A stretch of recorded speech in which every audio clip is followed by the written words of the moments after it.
Says the Mishnah, Arba Rosh Hashanah. There are 4 different types of Rosh Hashanah. That when we mean Rosh Hashanah, obviously we mean the beginning of the cycle of the year. So there are 4 different beginnings of cycles depending on what we're talking about. So obviously we're used to the regular Rosh Hashanah and Rosh Hashanah Tishrei, which is Rosh Hashanah for us. It's when we start our year and we're judged, and it's the beginning of the new year of the Jewish year. But we will see that there are other creations that follow different cycles. So Be'achad b'Nisan, Rosh Hashanah Malachim v'lo Regalim. On the first of Nisan, it is the Rosh Hashanah for kings, and we'll see what that means soon, and for Regalim and for holidays. So the Gemara is going to talk about, the Gemara is just as a to preempt it, the Gemara is going to talk about, we count the reign of kings from Rosh Hashanah of Nisan. Now it's worthwhile to note, in order to get through, for Echad b'Nisan, from the first of Nisan. So it's worthwhile to note. I wish I had in front of me. I would potentially share that. Hold on one second if I can. It's worthwhile to know what the Jewish months are. If I have a in order. This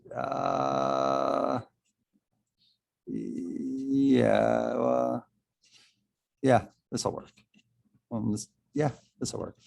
So hold on one second, but you're not going to see it if you're here, but everyone else will, because it is a little bit. You're going to have to be able to follow the months. Now, it's worthwhile to note the following: that I am not the host.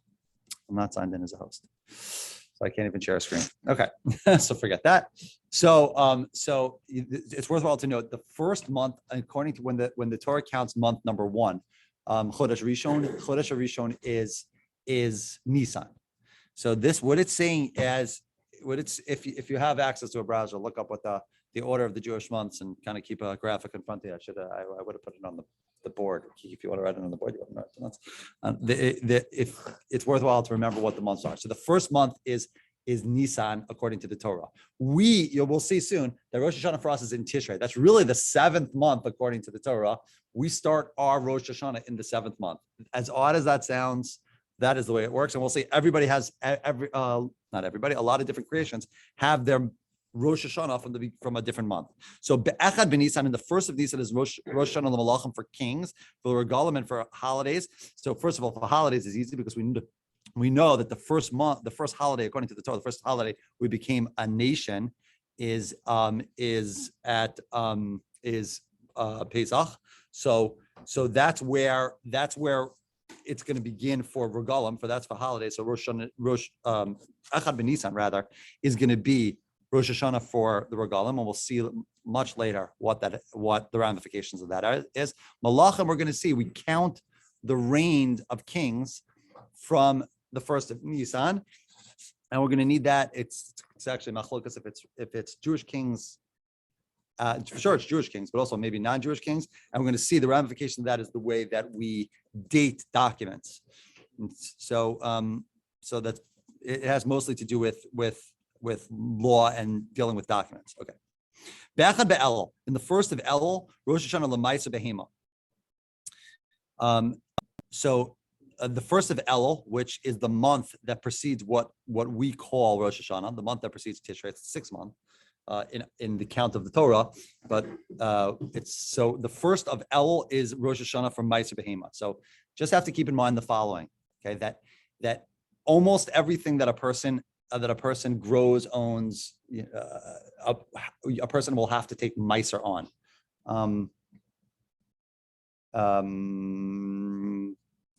So a person will have to take Meiser on. So I should have put some stuff on the board. I would have made a lot of things easier with visual aids, but okay. So what you need to know is that whenever the year begins, you're not allowed to take Meiser on something from year 2, something from year 1 using stuff from year 2. So for example, let's just for the sake of making it easy, we count January to December as being the fiscal year. So you're not, when the next January comes, you're not allowed to take Meiser, which is 1/10 1/10 of your produce that's given. You're not allowed to take 1/10 of it in the following January. You're not allowed to take stuff that grows the following January and use it on the stuff from the year before. Year one stuff has to be taken. I mean, the reasons, let's there could be a lot of reasons. One obvious reason is if year two produce is much worse, you'll be very tempted to take year two produce and say, you know what, I'll give 10% from that as on my year one produce. It'll save me a fortune. You cannot do that. You have to take from the produce of year one, you have to take 10%. From the produce of year two, you have to take 10%, and so on and so forth. So we need to know with each species, whatever is growing, we need to know where the year begins and where the year ends. Meiser behema is no exception. Meiser behema, you have to take 1/10 of the animals, and they have to be donated. So you need to know where the year ends and the year begins. The fiscal year for animals, so to speak, it begins at Elul and ends at Elul, meaning the new cycle starts out. So ends the last day of Av. So you once the new Elul comes, the first of Elul, you are now on the next fiscal year, so to speak, for behema, and you can no longer take animals that grow at that point, the animals that are born at that point, for animals on the previous year. Okay, so that is that's the way it's going to work for a lot of the things that we're about to say. So Ma'aseh behema is from the first of Elul. Rabbi Elazar, Rabbi Shimon Omer be'echad b'Tishrei, they counted from Tishrei, which is our Rosh Hashanah, which is what we call Rosh Hashanah. They counted from the first of Tishrei. Be'echad b'Tishrei. Now the next one is the group 3. So the first one we saw was for the kings and for the Malachim and the Regalim, for the holidays and the kings. The second one we saw was for Ma'aseh behema, which had a machlokas for taking Ma'aseh of behemoths. Now here's the third category. Be'echad b'Tishrei, Rosh Hashanah l'shanim l'shmitim l'yovlos, and there's going to be more. The first of Tishrei is going to be the Rosh Hashanah for years. That is what we mean by Rosh Hashanah. Rosh Hashanah for years. We start our new year 5782. We started on Rosh Hashanah, so that's the new. We count years from Rosh Hashanah, and it's going to be a bit when the Gemara starts to get into what we refer to as all the interesting things about Rosh Hashanah. Trying to understand all the halachas that we keep on Rosh Hashanah. That's going to take a while till we get there. Shmitin, because it's Rosh Hashanah for the years, so Shemitah will start as this year. Shemitah will start at Rosh Hashanah. So that means all the laws of Shemitah come into effect on Rosh Hashanah. Liyovlos. Now, just in case you don't know how the cycle works, the cycle is a cycles of 7. It's very similar to counting Omer. Cycles, it's exactly, as a matter of fact, it's exactly like Omer. It's cycles of 7 weeks of 7, and this year 7 years of 7. And number 50, just like in the Omer, number 50 of that cycle is Shavuos. Number 50 in the cycle of Shemitah is the Jubilee year. That is another almost Shemitah year. It's exactly like Shemitah, except that it has a couple of additional halachas that all ancestral land returns back to their original owners, and all servants go free on the Jubilee year. So people think everything goes back to status quo as it was at time that they entered, that they divided up the land. Everybody returns to their shevet. All land goes back to their shevet. So that Shemitah and Yovel, what we need to know is that all the halachas come into place on Rosh Hashanah of Tishrei, which is our Rosh Hashanah. Okay, the Nitiyah, but there's more that happens on the Rosh Hashanah. The Nitiyah, which is for trees that start to grow. The first 3 years of trees are called Nitiyahs. So saplings, right? So it's called the first. So the first 3 years are of trees are Nitiyahs. That begins. Its year counts from Rosh Hashanah. So why do you need to know that? Because the first 3 years of a tree is orla. The produce of that tree is usher. You're not allowed to use the produce of that tree. You're not allowed to have that. You're not allowed to benefit out of it. You're not allowed to eat it for sure. So the first 3 years of the tree, you're not allowed to use. You need to know where the year begins and ends. So you have to realize it's very simple. The same way. Let's take the tree. If a tree started sprouting from the day before the first of Tishrei, from the last day of Elul, it started sprouting. The Rosh Hashanah, when the next day passes, the tree is in year 2 already, because that is its second year. We don't begin cycles by like we were doing by by people, like the way we do if birthdays. The birthday is like based on, whenever you're born and just count 365 days. That's not what we do in the Torah. We count by a designated date. So that means that if it's 2 days old and it passed the Rosh Hashanah, it is now 1 year down. Okay, that is how the way it's going to work for everything. So Linatia, for the 3 years, we're going to count year 2, year 3, always beginning from the same day that we call Rosh Hashanah, which is the first of Tishrei. Liyarakos, similarly for vegetables. Vegetables, you have to take meiser on vegetables. So the same way we did it for the behema, we took a tenth of the behema and it needed to be donated. So too for vegetables, and fruit and grain, all needs to happen. So vegetables, and here it means grain and vegetables as well. Not fruit, we'll see momentarily. For grain and vegetables, you need to know you're not allowed to take meiser. You're not allowed to take, the fiscal year has to begin and end, and the next year you can't take from the following year and use it from year 2 and use it on year 1. Where does that year begin and end? That begins and ends on the first of Tishrei, just like our Rosh Hashanah. Okay, so again, one more time, the first of Nisan was for kings and we said was going to be dating documents and for holidays. The first of Elul, it was a debate, but was for Meiser, for the fiscal year of behemoths, for animals, taking a tenth of the animals. The first of Tishrei, which we call Rosh Hashanah, was for the way we count years, is for Shemitah, is for the sabbatical year, is for the Jubilee year, is for counting the 3 years that a tree is prohibited of Orla, is for the fiscal year for vegetables and for grain. Now we're up to the last Rosh Hashanah. Bechad b'Shvat. The first of Shvat is Rosh Hashanah le'ilan. That is the Rosh Hashanah for the tree. Divrei Beis Shammai, that's what Beis Shammai holds. And now you're going to hear something that you've always, you grow up hearing about. Beis Olamim be'chamisha asar bo. But Tu B'Shvat is the Rosh Hashanah for trees. Now we're all used to that. Tu B'Shvat is Rosh Hashanah for trees. What does that mean that Tu B'Shvat is the Rosh Hashanah for trees? No one knows. It's the birthday of trees. Who cares what his birthday is? Well, you know what? Now we know why we care what his birthday is. It has to do with the following halacha. When a tree hits, according to Beis Shammai, the first of Shvat, according to Beis Hillel, which is we almost always pass on like Beis Hillel, except in some rare circumstances. So according to Beis Hillel, Tu B'Shvat is the birthday of trees. That means that if a tree began sprouting, it's actually if the fruit, we're not talking about the tree, we're talking about the fruit. So the tree we said was from Rosh Hashanah of Elul, but the fruit, if it starts bearing fruit from Tu B'Shvat, from the day before Tu B'Shvat, it's going to be the next year, the year after. The day after Tu B'Shvat, I'm sorry, the day before. If it's on the 14th of Shvat, the 15th of Shvat begins its next year. So then your Meiser, that's the fiscal year for the trees. It's a year and 1 day already. Yeah. Did you want to ask something? Well, I just wanted to ask, are we still on page 1 or page 1B now? And I don't know what this is. Are you on 2A? 2A, yeah. Yeah.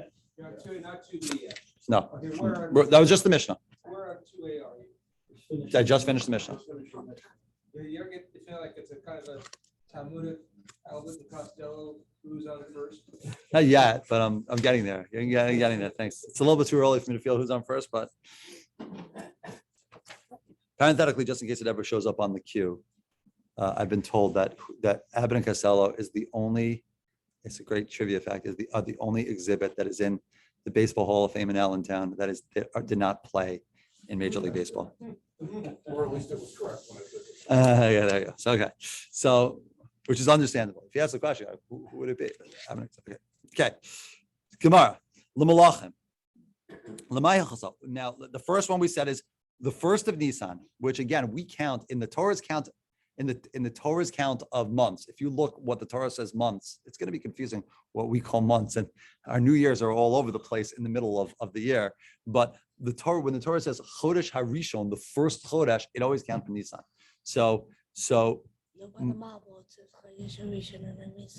okay, except by the Mabul. Thank you, Kiki. So except by the Mabul. But once the Jewish people leave after Parshas Bo, but not Shmos, but Bo, right? Or Shalach, sorry, Shalach. So L'malachim, So who cares how we're counting kings? What's the difference? So what halacha is that applicable to counting kings? Amar of Chista l'shtaros. That has to do with the way that we date documents. Didnan, we have in a Mishnah. Shtar chov hamukdamim psulim v'amucharim ksherim. A shtar chov, which is any debt or any loan. If it is dated early, it's going to be invalid, and if it's dated late, it's going to still be valid. This is actually quite easy to understand. It works as follows: we need to figure out a like in America, we'll need a dating system that we can all agree on because of the following halacha. The halacha works is this. Here's the prereq you need for this, and once you have the prereq, the whole thing's pretty simple to understand. The prereq is that if I lend someone money, if I lend Gigi money, assuming he wasn't my child, if I lend him money, so from the date that I lend him, if I lend him $1 million, I lend him $1 million, so he now owes me $1 million from the date of the loan. All of his real property, all of his real assets, meaning any land, I get a lien on that land automatically from the Torah. That I get a lien on that land. Okay, it's a question if I do it without a document, if I biblically get a lien on it or not. However, I get a lien on that land. That means that if I lend him $1 million on January 1st, January 2nd, he goes and he sells all of his land. Smarty pants. He sells all his land, and then January 3rd, he moves to Mexico, and I can't find him anymore. So January 4th, when I realized that he's changed his name to Jose Sanchez, and I can no longer find him, so I could go to anyone he sold his land to, and say, "That's mine. I have a lien on that land." And even though they paid for the land, so Gigi's like walked away with all this money and is living in Mexico, that's not my problem. You go find him and go collect it yourself. I had a lien on that land. That's my land.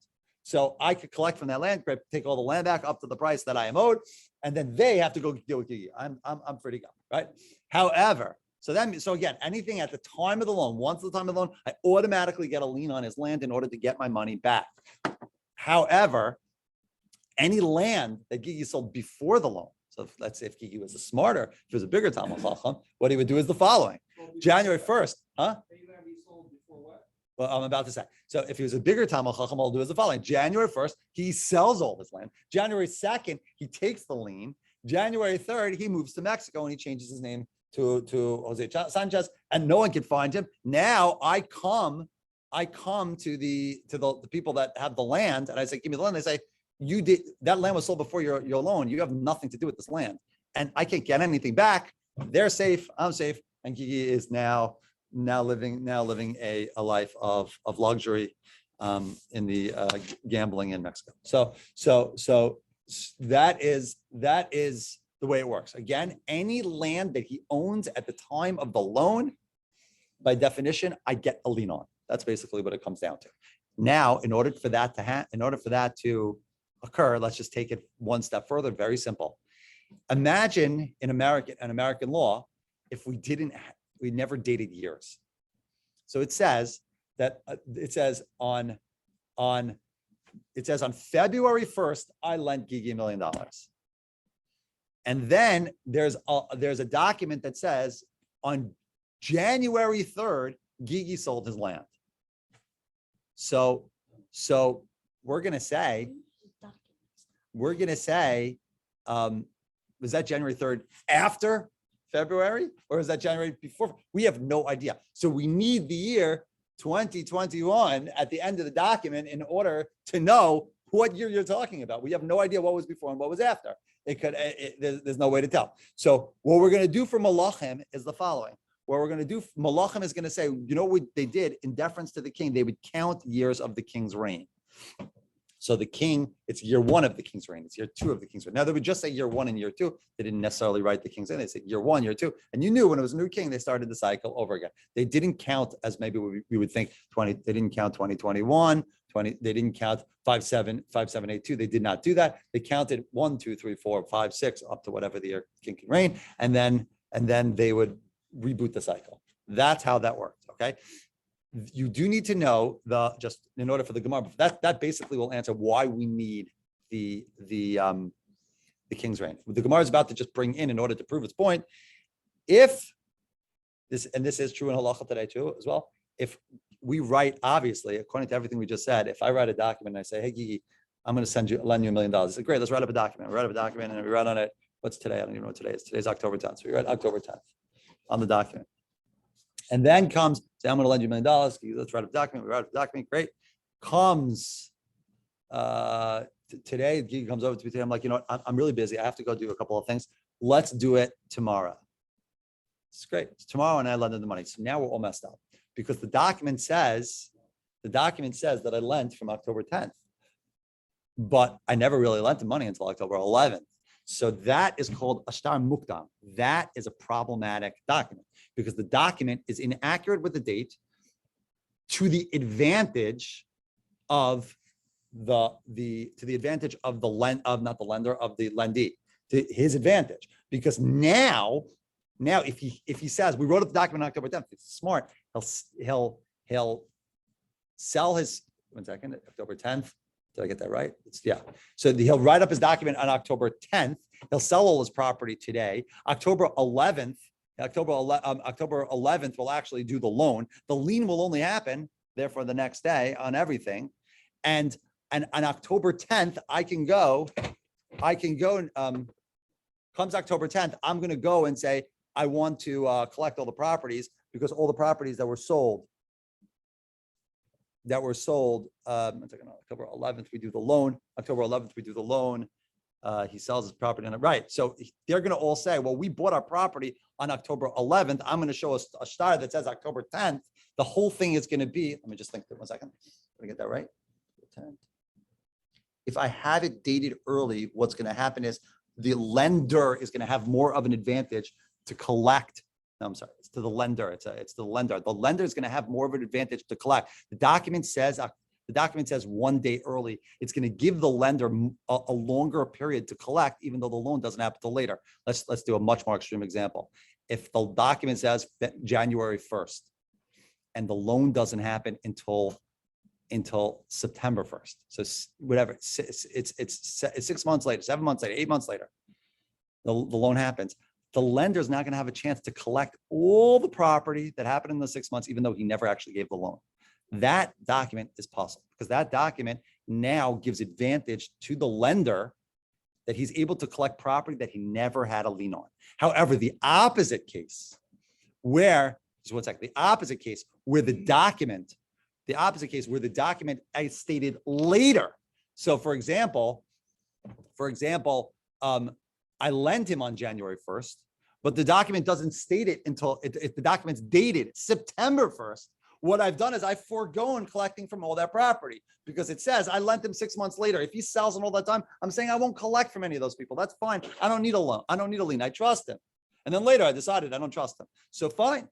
So basically, to sum up both parts, let's just sum up both parts. First of all, in terms of documents, what the Gemara is about to introduce very, very shortly, and it says it very, very, very, very almost parenthetically, it says documents that are dated early because they work in the advantage. If a document's dated earlier than the loan, they work in the advantage of the lender.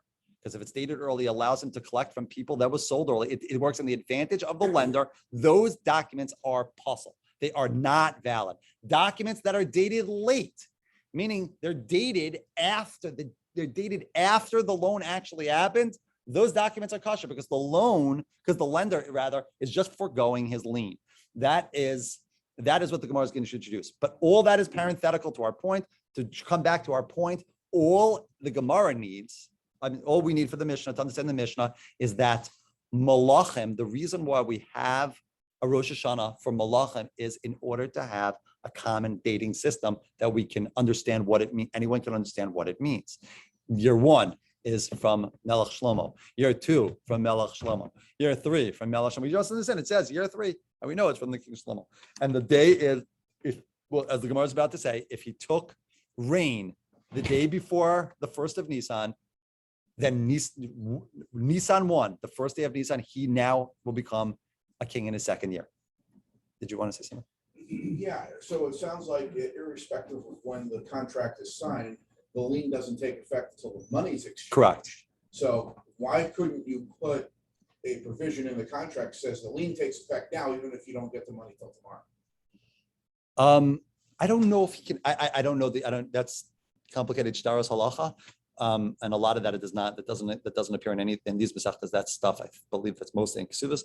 But when documents, could he put a lien? Maybe you could. Could you have Maybe you could. I can't tell you. Lien takes effect now, even though because it's banking day doesn't start till tomorrow. I'll Right. just give you the money tomorrow. It's possible. It's possible. If it did do that, if it did do that. In the shtar itself. Right. So if you did that, so then I don't know if it would be considered an early shtar, because what you're doing is saying the shtar is actually dated of some sort of transaction. The transaction that the shtar is dating is, when am I giving you a lien on my property? The fact is, it's also saying that tomorrow, it's also parenthetical saying tomorrow you're going to lend me money. But it's saying that if I put that provision in, meaning I'm dating, the date is proper. It's the date of the lien, right? Right. So if I say, I'm saying, today's not a banking day because it's not. So Let's do it I'm gonna take the lien now, but you'll get the money tomorrow. right, theoretically, look, a lot of things can be put. We're talking about stam documents. So I'm not saying there are all kinds of things. For example, if you do Hilchos, just a lot of things to see this. There are tons and tons of things that are puzzle and a get. It's very sensitive to being puzzle, to being invalid. But theoretically, if it happens, we never would do this. I mean, I don't think so, but at least in maybe an extreme circumstance. But theoretically, you can write it in the document. Well, this is what happened, and you can kind of get around the psul by explaining. For example, let's take an example. A check, if it's misdated, is not a valid check. However, if you cross it out, write something else, and then initial it, which is, I never understood that, because you're just writing, anybody could write that also. And once they're going to change the date on the check, they could do that too. But whatever. So if you initial it, then they'll accept the check. So even though it invalidates a check, you can actually do something to that would no longer be considered a misdated document. It would be a document that's properly dated based on all the, whatever. Does that make sense? It's basically, I mean, yes, you can write whatever you want into a document and start to explain why it's like this and why it's like that, and potentially make it valid. But we're talking about, just a standard form of document. So yeah. What it all comes down to is we all need somebody to lean on. Boom, boom, boom. Okay, here we go. That's without Charles Khan. Tanu Rabbanan. Okay, Tanu Rabbanan, we have a lot to do. So Tanu Rabbanan, Melech She'amad. So now the Gemara is going to say things that are seemingly very, very simple. Basically, let's go back to kings. King takes this. It gets easy now for quite a bit. A king takes his reign on the 1st of Nisan. What you need to know is if he became the king on the 29th of Adar, 30 days in Adar or 29? So the king became the king on the 29th of the Adar. Comes the first day of Nisan, meaning he's been king for one day. He's still moving in his couch. He hasn't even finished moving in his couch. He's already the king. He's already in year 2 of his reign. That's what it's about to say. The king becomes a king on the 29th of Adar. Since it reaches, once it reaches the 1st of Nisan, also Lo Shana. 1 year has now passed. He is now king for a year. He already gets his, what did they 180 evaluation? What's the evaluations to do with the president? They have the first 100 days. Yeah, that's a great pension. 2 days in. What? It's a great pension. That's right. It's the way to go. It's the way to go. Yeah. Man, being a Jewish king, it's good to be the king. In any case, Echad b'Nisan also Hoshana. Vimlo Amad Ela be'Echad b'Nisan. And if he becomes the king on the 1st of Nisan, Ein Monin Lo Shana Ache Ge Nisan Acher. If unfortunately he doesn't get in there and before the day begins, let's say midnight, it's not true midnight, but let's say before midnight, he doesn't make it in, it's 12:01, he gets in, it's already the next day, it's the 1st of Nisan. So he now has a full 365 days before he's finished year one. Again, if he would have been in 5 minutes earlier, he would have he'd been in his second year, but now he's in year one for another. Well, I counted. Yeah, that would stink. That would like mess everyone up. The whole system would go out of whack. So Amar Mad, the Gemara is going to analyze that statement. Melch Amad B'Aser V'Teisha. We're repeating the same thing again right now.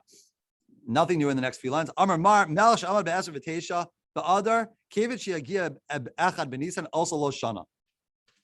If the king gets, he becomes the king in the 29th, and Nisan the next day comes. He happens to wake up in the morning. No one kills him overnight. He wakes up in the morning. He is now in rain. He is now in year 2. Kamash Hakamash the Nisan Rosh Hashanah Malachim. So, 1 second.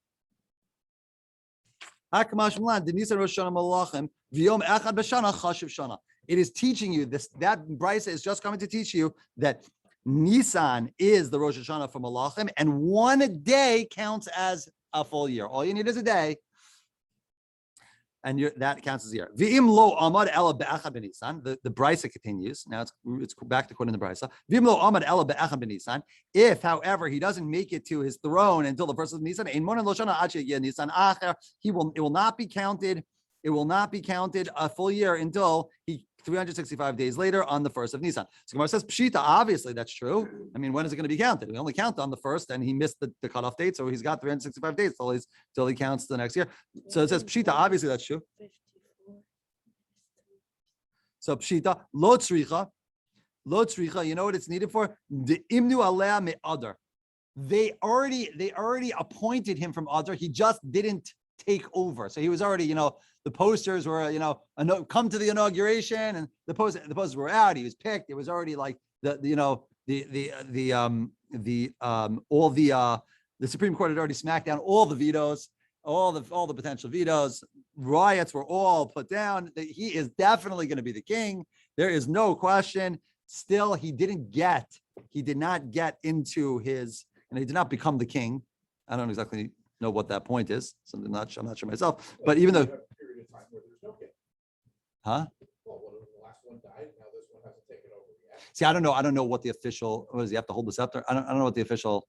I assume the imnu we're going to see coming up in a line or two. We're going to see that it's you can have them reigning. You can have them crossing over, whatever, both reigning at the same simultaneously. Meaning, we'll see what that looks like. Meaning, they can't simultaneously reign. You can have one that's appointed, knowing he's still alive and he's next up at bat. So that you can have. So I assume once the first king dies, I'm not sure myself. I'd have to look it up. Once the first king dies, if he's appointed, he's automatically becoming king. I don't think there's a point where he has to go sitting on his throne and say, and there's a swearing in or something. But actually, that's not true.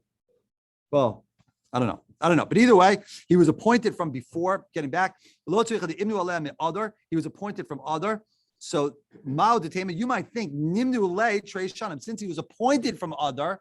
So when Nisan comes, counted as his second reign, say his second year of reigning. No, Kamash Malan, we don't say that. It's when he becomes the king that we count. We don't count from appointment. That's what it works. Tana Rabbanan, the Bryce is going to continue. Mace, it's going to say things that seem very obvious, and it's going to keep pointing at very, very small nuances in halacha that it's going to keep adding. Mace be'achad ba'adar, rather. Mace ba'adar, the king one dies in Adar, the month before Nisan. And the king 2 takes over in Adar. So king 1 dies on Adar 28. King 2 takes over Adar 29. Everything is before Nisan. That year could be dated as year 50 of king 1 and year 1 as king 2. Both of those dates will be true. Meaning, because that king, the king 1 lived all the way until he was in that year, so you can theoretically date it that way. And king 2 is already the king in that year also because it's Adar. So you have an overlap where the dates could be, you could date it either 1 of the new reign or 50 of the last reign. Both of them would be true. Okay, Meis ben Nisan, v'amad achar tachtav ben Nisan. What happens if king 1 dies in Nisan and the second one takes over in Nisan? Monin shana lazeh v'lazeh. We count. Did I mess up? sorry, Meis b'Nisan v'Amar Achlan Tachtan. Yeah, so if the king one makes it all the way into the new king year, the new fiscal year for kings, so to speak, he makes it all the way into, he makes it to Nisan. So you can count it as 51 for a year. You can count it as 50, one second. Yeah, you count it as 51 for king one, and you count it as 1 for king 2. Okay, either way, both countings work. Meis ba'adar. What's another case? What happens if king 1 dies in Adar, the day before the new year, the inauguration year? Meis ba'adar. The abad acha tachtav b'Nisan, and the next one doesn't take over until Nisan. So monin rishona l'rishon v'shniya l'shniya l'sheni. You count for the first king. He gets the Adar. He gets his last reign. You can only count 50 for him, and it counts 1 for 2, right? Because he didn't take over until the new year. So there's no overlap in counting, and that's how it works. So now the Gemara is going to analyze all these, and it all seems so obvious. Like, what are you adding? I mean, we got it. Here's the only thing you added is that you can count. There's sometimes you can date with years using 2 potential datings. We're supposed to understand both. That's fine, but everything else is you're just giving more dates. I mean, why don't you start to tell me every single day of the year? So Gemara is going to analyze it. We're going back and analyzing each piece.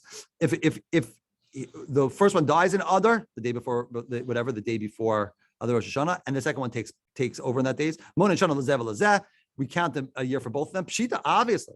So Gemara says, because you might think to say, we won't count a year for 2. Meaning we're gonna, because it's counted, the Gemara thinks because it's counted for the first, we're not going to allow the second one to count as reign from there. We're going to start from the next year. We don't do that. We count for both. Kamash Malan. Okay. Next case. What happens if they both make the previous king? He takes his last breath when it's already in the new year, and the next one takes over in the new year. So we count a year. We count the year as passing for the first king. So he makes it all the way to his 51st year. And the second one begins year 1. So that's obvious. The Gemara says, Pshita, obvious. So the Gemara answers,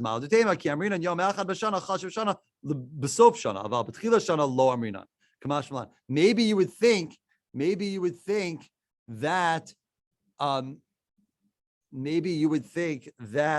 the first king, since he only made it he only made it 1 day into the reign of that year. We won't, meaning that realize what that means. That means after Nisan 1, right? There's 365 days until the next year. So you can count all that on the dead king. It's the 51st reign of dead king. And even though he was only 1 day, he lived for an hour into the year. So you could count that. You think maybe you don't do that. So Kamash Malan we do. Meis ba'adar v'amad acha tachtav b'Nisan. Meis ba'adar. Go ahead. Did you want to ask something? Well, I was going to ask. This is the first time I'm seeing Art Scroll say that we voted for a king.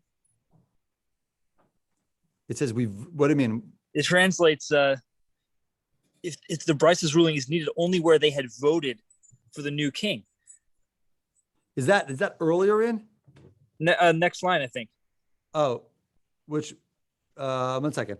That's coming up. Right. But meaning, yeah, I thought you're pointing out that the democracy of it.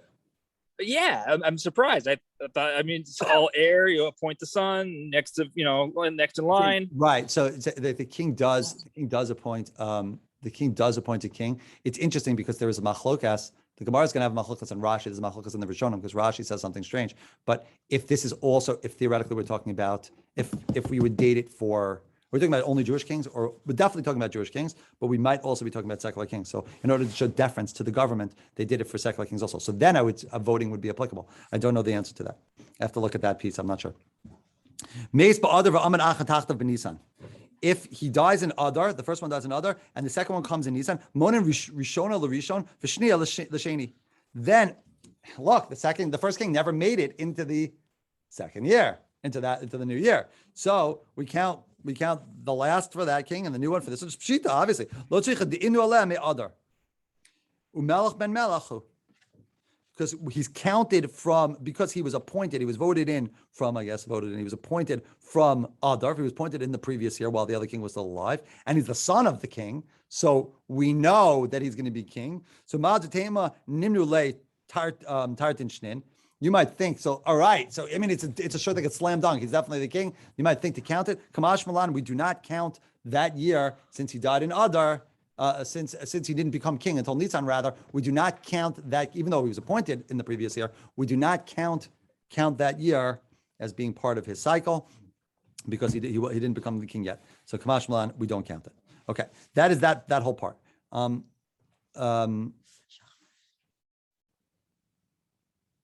trying to think what to do now because we're supposed to stop now. I would like to go, but the truth is we are a day ahead, right? They're not supposed to. Daf Yomi doesn't start. So okay, we'll push pause. What's going to happen is now is I have to, anyways. I realize because I'm going to try to put on the board all the months. This way, it's easier to use visual aids and not count. Why don't you just move the board? So yeah, do that too. The Gemara is going to now go through a long list of strange. It's going to take a long time of just verses trying to figure out. Prove it to me that Nisan is the beginning of Kings. Prove it to me, and the Gemara is going to come through a lot of different. Try to work around, and it's actually just going to go through a lot of interesting psukim saying every single time the pasuk dates, where are you talking from? It says the third month. From what? Third month of what? Third month, the fifth month of what? And the Gemara is going to try to come to a conclusion, and it's actually going to fall short and come to a different conclusion. So we have a long list of psukim. I will, God willing, put those up, and we will to be continued. I did not have hosting access, so that's something that I just need to work out for tomorrow, and then it'll make up things a little bit easier. Okay, call to everybody. Have a great day.